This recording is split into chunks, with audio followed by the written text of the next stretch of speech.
Hi, this is Amanda Elo'esh, and I'm excited to say that this is my very first video that I'm launching for my new website, Amanda Elo'esh. It's amandaeloesh.com, AmandaEloesh.com. And it's super lo-fi right now because that's just the way I like to do things. And I was going to wait a little while and do my very first video to be a birthday video, a celebration of birthing what I'm bringing into the world and inviting you along for the journey. And that's going to be coming up in a little while. Everything has its timing, but I felt really moved to start things off where I'm at right now. And what I'd like to share with you is something that I learned really powerfully again and on a deeper level this past weekend about grief and how important it is for us as human beings to learn how to metabolize our own grief and the grief that's been handed down to us from our ancestors and the grief that is passed on to us from other people even when we don't deserve it. And I'm going to talk to you about why. So I'm going to describe what happened to me this weekend and see if you can relate to any of what happened. So I was in a weekend workshop. It was an amazing workshop, and it was about restorative justice. And if you don't know about restorative justice, look into it. It's an amazing concept of bringing healing to laws that are broken and the victims and the offenders of those laws rather than punishment, which I think is amazing. And in the course of teaching this, we got into some really deep issues about racism and the huge imbalances in our justice system right now. And it brought up a lot of grief. It brought up a lot of old wounding. It brought up a lot of anger. And completely understandably so for a lot of people. But there wasn't really a container within that workshop for us to release it. And I've done a lot of work on metabolizing grief and processing pains that I inherited, pains that I experienced, and pains that I cause other people that I have to grieve over. So I've learned a lot about how to do that, but I recognize it's not really something that we teach. And what happened in this workshop was I said something that somebody really misconstrued, and in their deep grief and holding on to so much in their ancestral grief, they blasted me in a pretty intense way that was very, very painful. And in the past, I've done this process of just grieving, just really grieving it and not lashing back, which is great. But I always like to go into the gift. What's being offered here is a gift. And so after I did some of the grieving and really sat with what happened, I got this clear image of this woman's soul coming to me and handing me this bundle and saying from the soul, she didn't say this to me in real life, but from the soul, from the spirit level, saying, this is too much for me to handle right now and I need help. And so I've been metabolizing that grief. It was handed to me in a very angry way that was very difficult. But the biggest gift that I got in experiencing kind of being attacked and blasted in a way I didn't feel like I deserved was that I got to see how we spread grief like a disease. Now, all of us have, if we look deeply and honestly at our ancestral lines, we have lots of reasons to grieve. We've caused wars, we've suffered from wars, we've caused slavery, we've been slaves. If you go back and see across the lines how it happens, we've got a lot to grieve. We've lost a lot of our cultures. We've lost a lot of our our connection to our songs and our dances and the way that we cook food and the way that we grow food and the way that we relate to each other and the way that we heal. We've lost a lot of that. And there's a lot of reason to grieve, and we've inherited a lot of that. And then just throughout our daily lives, being human, we bump into each other and we step on each other's toes, and grief happens, pain happens. Well, what I got to see really clearly is that it feels good to kind of blast somebody when we're feeling overwhelmed, when we're stressed out, when we're angry, we're not feeling good, and something just triggers us and just tips us past the boiling point, or, that point where like, I'm fed up and I can't take it anymore. And what we seem to try to justify in our society and what we validate in our society is finding a reason to blame somebody outside of us, justified or not so justified, to blame it and to blast it into whatever direction we can put the blame on. And the problem I've found with that is that it does offer a temporary relief of that pain, but not a permanent relief of that pain. And so what happens is the pain comes back and settles back within us.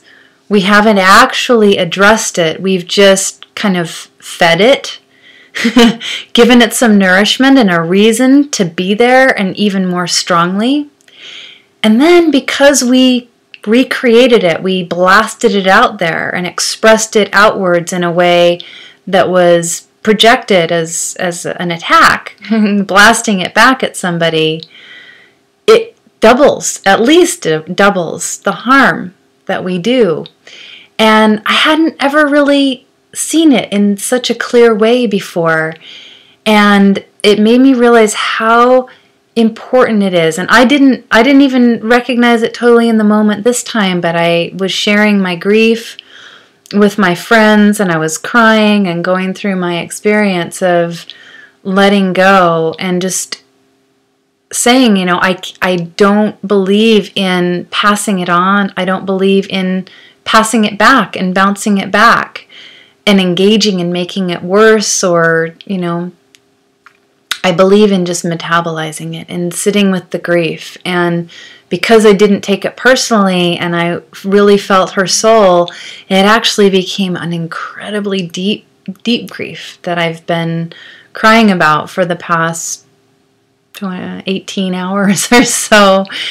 And it's not going away anytime soon, but it's a grieving that feels really good because it's real and it needs to happen. And as I let it go, I can feel how it's dissipating and releasing it from my system, and hopefully the all human shared consciousness, the collective consciousness. And so I just wanted to put it out there, and I'm hoping, it's not actually really anything new, but I'm hoping that maybe the way that the vision came to me and the way that I saw it, in that it's really so important for us to sit in our grief, as hard as it is, as painful as it is, as much as we want to pass it on or get it out of us or numb ourselves from it through TV or bad food or alcohol or other things that alter our consciousness. The best, really, that it only makes it worse. It passes it on and it feeds it when we do that. And so it needs to be metabolized. Well, what does that mean? How is that different than passing it on or numbing it out? And so I just wanted to share some of the things that I know to be very healthy in actually metabolizing it so that it gets composted into the system and becomes something healthy that actually helps life to happen and helps healing to happen.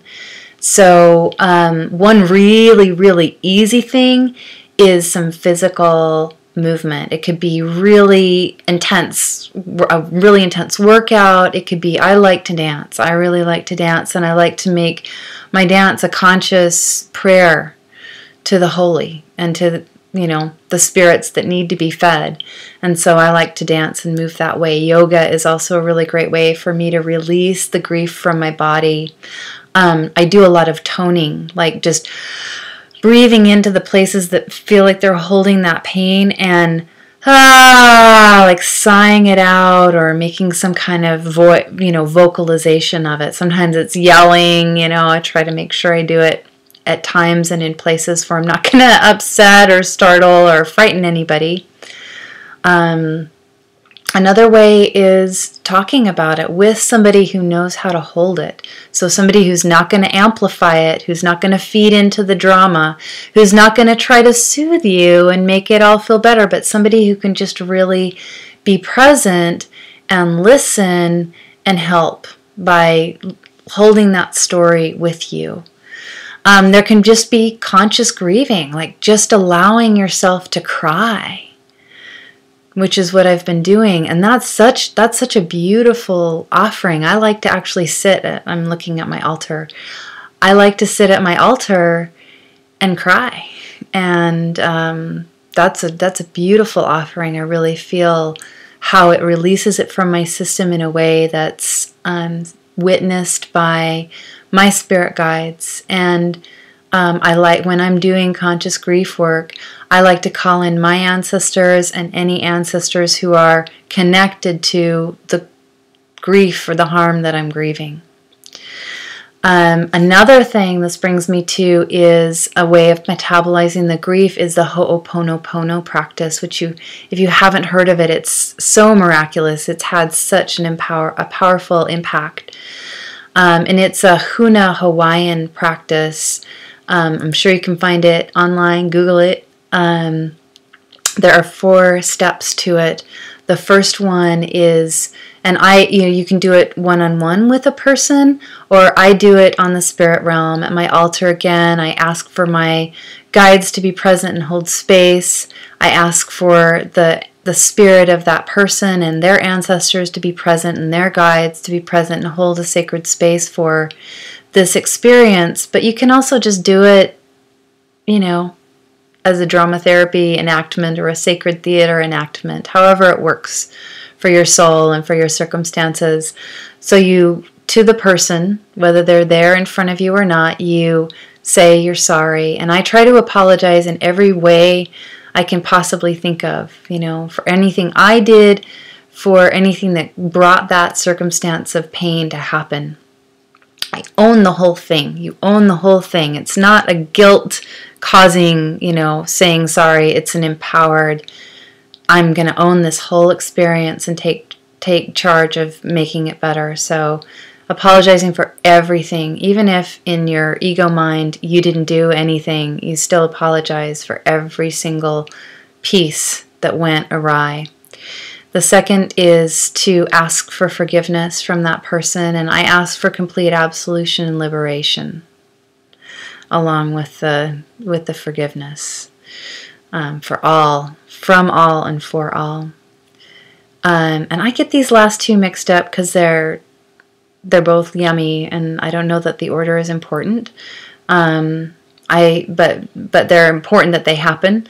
And the third step I'm going to give could be the 4th, but I'm going to give it as the 3rd, is saying I love you to that person and really feeling it as deeply as you can, the love for that person as a beloved, as a part of your family, as one of your relations, somebody that you're really invested in loving that person and recognizing them as your kin and somebody that's important to do this healing with. And the last step is to say thank you for this opportunity to heal. Thank you for healing this as if it's already complete. So those are some really helpful ways for metabolizing grief.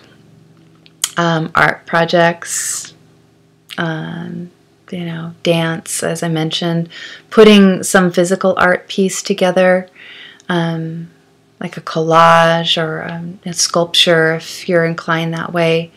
Anyway, I just wanted to put this out there. I'm going to be writing more about it on my my brand new website, which is a blog-based website. It's Amanda Elo'esh, AmandaEloesh.com. The whole point of the website is for me to share the wisdom and insights for having a really beautiful, thriving, abundant life, not just for ourselves, but making the way that we live on this planet spiritually, emotionally, physically, mentally, energetically, something that continues to feed a sustainable, thriving, happy, lovely, balanced, harmonious life. So this is my debut. This was my first video. Yay! And I want to say that I'm actually really grateful for this opportunity to have this pain and to be able to have seen it the way that I've seen it, and hopefully to share with you, everybody who watches this video, in a way that helps you to understand when somebody causes you harm, how you can actually be of great service to the planet by metabolizing it instead of regenerating it and making more of it. So, and any of you who are willing to step into that role and to choose to metabolize the grief that comes your way rather than regenerating it, I just want to honor you and let you know how important it is. And it usually the people that hand that harm and that grief to us don't see it, so it can feel like it goes unnoticed, but it's important and it's imperative and it's such a big deal. So thank you, thank you, thank you. If you found this video to be helpful, please share it with other people. Please come to my website. Sign up for my weekly inspirations. I will be shortly doing weekly blogs to talk about things like this and more light stuff too. But it's all in service to having more joy in our lives and spreading more joy in the world. So thank you for tuning in, and blessings.